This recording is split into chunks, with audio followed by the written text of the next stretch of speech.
I am indeed a very plain man, John Ledyard wrote from London prior to setting out for St. Petersburg. Quote, but do not think that mountains or oceans shall oppose my passage to glory while I have such friends in remembrance. End quote. A new friend of his, according to Jared Sparks, a Mr. William Brown, a Scottish physician, was traveling in the employ of the Queen to Coulivan.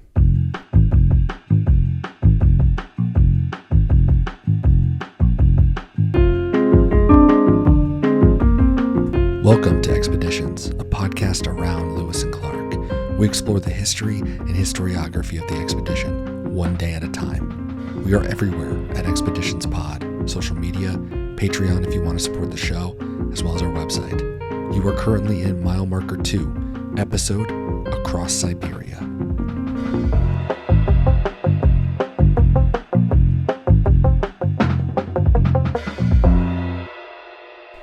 They left St. Petersburg at the start of June 1787 toward Moscow, hiring a kibitka, essentially a large covered carriage driven by 3 horses in this case. From Moscow, they headed due east toward Kazan at the confluence of the Volga and Kazanka rivers. After a week, they pushed further over the Urals and past the modern European notion of the dividing line of Europe and Asia toward Tobolsk. Fairly predictably, Ledyard writes, quote, the wretched appearance of the inhabitants is such as may generally be observed in a greater or less degree in these places, which are so unhappy as to be the frontiers between nations, like stepchildren they are. End quote. Tobolsk, a historic capital of the Siberian region, had seen its influence wane over the course of the 18th century. 5 years before Ledyard rode through, the gigantic Siberian Governorate, which had administered the Tsar's will east of the Urals, was officially abolished, after being picked apart almost since its inception. Effectively a border town, the city was home to Russia's exiled political dissidents, a development that would last through the Soviet era and even into today. From Tobolsk, Ledyard and Brown continued to Barnaul on the western side of the Ob River. The town began as a silver mining town, incorporated into the Russian Empire 3 decades before the pair arrived. After bidding farewell to Mr. Brown, ending their 3,000-mile partnership, Ledyard lodged at the city treasurer's home and dined with the area's elite, the Galaxy of Barnaul, as Ledyard referred to them. Quote, I am a curiosity here myself, he would write Thomas Jefferson. Those who have heard of America flock around to see me. Unfortunately, the marks on my hands, the tattoos, procure me and my countrymen the appellation of wild men. End quote. After toasts to Franklin and Washington, the realization of the solitary road surely became more and more real.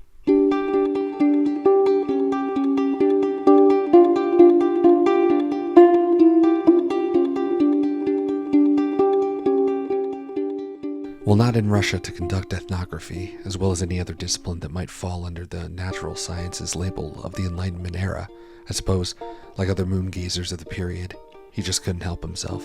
Writing to Jefferson on July 29, 1787, he said, quote, I shall never be able, without seeing you in person, and perhaps not even then, to inform you how universally and circumstantially the Tartars resemble the aborigines of America.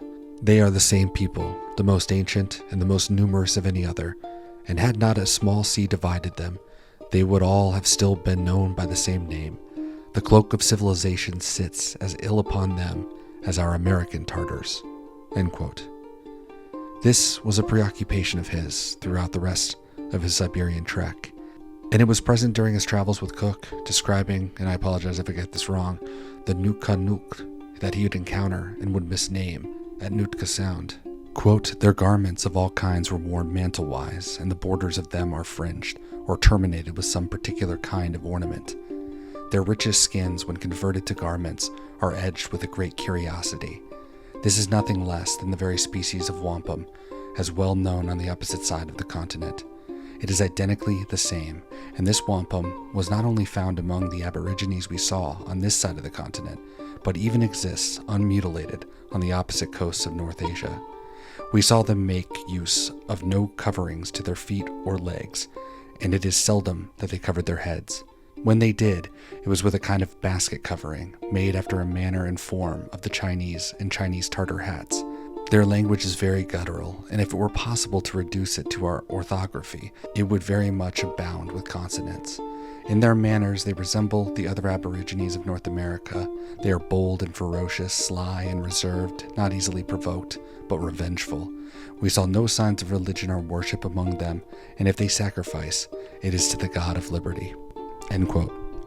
Back in Siberia, he would draw comparisons to the mounds of the area and those of the Ohio and Mississippi River valleys.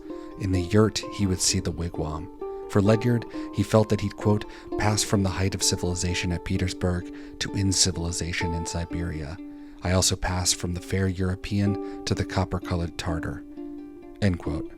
Tartar was an umbrella term at the time for Northern or Central Asian, and for Ledyard, in the Tartar face, he'd be, quote, "nearer to the African than the European," end quote. As Edward Gray writes, quote, "Ledyard's thinking here was constant with the more general 18th century racial map of the world," end quote. Jared Sparks may have been onto something, that these loose thoughts in his journal weren't fleshed out and shouldn't be viewed as a concise scientific proclamation, but it's clear that he's part of a tradition that we are still reckoning with. For all the inquisitiveness and flashes of lucidity, like hospitality, however, I have found as universal as the face of man, there is a lot of "there are no white savages and few barbarous people that are not brown or black," and insanely, and I'm going to quote here, Mr. John Hunter of London has made or is making some anatomical examinations of the head of a Negro, which is said, externally at least, to resemble that of a monkey. If I could do it, I would send him back the head of a Tartar, who lives by the chase and is constantly in the society of animals, which bear high cheekbones, and perhaps, on examining such a head, he would find an anatomical resemblance to the fox, the wolf, the bear, or the dog. End quote. One of the fascinating turns of history, especially a deeper reading into a specific time period, and in contrast to the shallow observations above, is coming across moments where you, the modern reader, can marvel at how close a subject from the past is to getting it. Of course, thinking that you've got it and the future will concur is itself a fool's errand. But after dissecting our differences, Ledyard steps back and writes, quote, "I am satisfied that the great general analogy in the customs of men can only be accounted for by supposing them all to compose one family, and by extending the idea and uniting customs, traditions, and history, I am satisfied that this common origin was such, or nearly, as related by Moses, and commonly believed among the nations of the earth. There is also a transportation of things on the globe that must have been produced by some cause equal to the effect, which is vast and curious.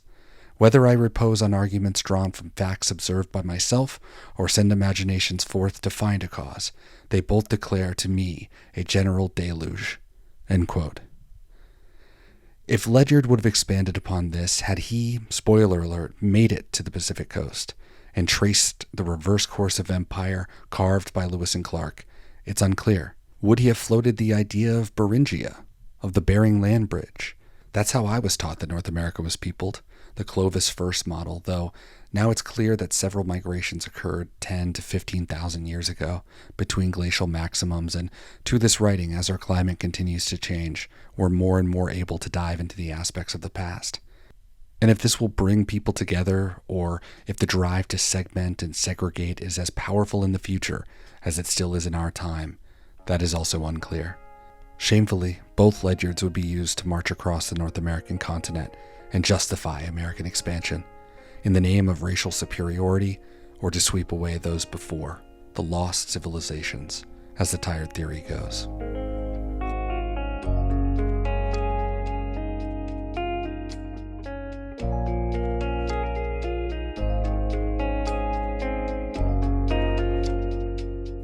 We'll explore more of that as we take on the Ohio with Lewis. I'll leave the last word to Edward Gray once again. Quote, "Had Ledyard been more interested in the commonalities of Imperial Russia and the new United States, their vast inland frontiers, their extraordinary ethnic and racial diversity, their large indigenous populations, their dependence on unfree labor, perhaps he would have presented a less stark contrast and would be better known.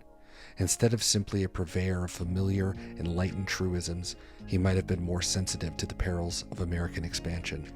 He might have recognized, for instance, that far from yielding a new enlightened order in the North American backcountry, the Republican Revolution produced only more chaos of a considerably bloodier sort than anything Ledyard saw on the frontiers of the Russian Empire. And, as it eventually would for Jefferson, this might have left him less sanguine about the sentimentalist view of human nature. But in the end, Ledyard was limited by what he thought he knew about society and government. Little of this prepared him for a world of independent citizens who defined themselves less by enlightened values than by convenient rubrics of whiteness." End quote. For now, we return to Ledyard piecing together the world that he sees from the place from which he came from. Leaving Barnaul with a mail carrier, he heads to Tomsk. After 10 days, delayed as he was by the mail, Ledyard arrives in Irkutsk around a celebration for Catherine II's 25 years on the throne. In addition to the peopling of the Americas, Ledyard wrote expansively on the Russian government, or lack thereof the further one got from the capital cities, and how its disruptive populations fared in comparison to the rational, enlightened rule, the United States being the box standard prior to the French Revolution still 2 years away. He declared, if Mercury was the god of theft among the ancients, the Russians ought to enroll him in their mythology. At some level, it must be said, Edward Gray writes again, quote, Ledyard's perspective on the Russian Empire echoes more general criticisms of the Anglo-European ancien regime: luxury, corruption, moral decay, a peasantry as debased as its leaders. All of this can be found in 18th century British social commentary about Britain and especially England proper. End quote. As autumn neared and delays piled upon delays, Ledyard, along with Adam Laxman, a Finnish-Swedish soldier who 4 years from now would escort 2 Japanese castaways back to Japan and became one of the first subjects of the Russian Empire to set foot in Japan, though his mission to open the country would fail, saw the Lena River as a way to close the gap on their next destination, Yakutsk.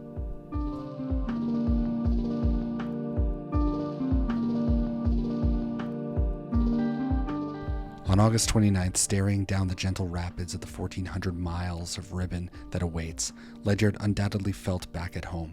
Unlike Mackenzie on the Parsnip or Lewis and Clark on the Marias, the decision to float through autumn to close the gap was much easier to make. He'd lament the decision to walk so much of the journey, highlighted daily as he sailed east, watching the landscape shift instead of feeling every rock and crevice. If he thought of the failed attempts to sail the Pacific, or the ships plying the open oceans at the very moment he and Laxman jumped into their boat to cut across a chunk of the continent, we get very little. As the Lena dips south before arching due north, at one point Ledyard would have angled up directly with Jean-François de Gallup, Comte de Lapérouse, I hope I got that close, who had left France exactly 2 years before and was plying the Sea of Japan. He had been repelled by the Strait of Tartay, a narrow divide between Russian mainland and Sakhalin Island, turning around and crossing between Sakhalin and the Japanese island of Hokkaidō, in a strait still bearing his name today. This winter in Petropavlovsk would feel quite different from the previous one in California.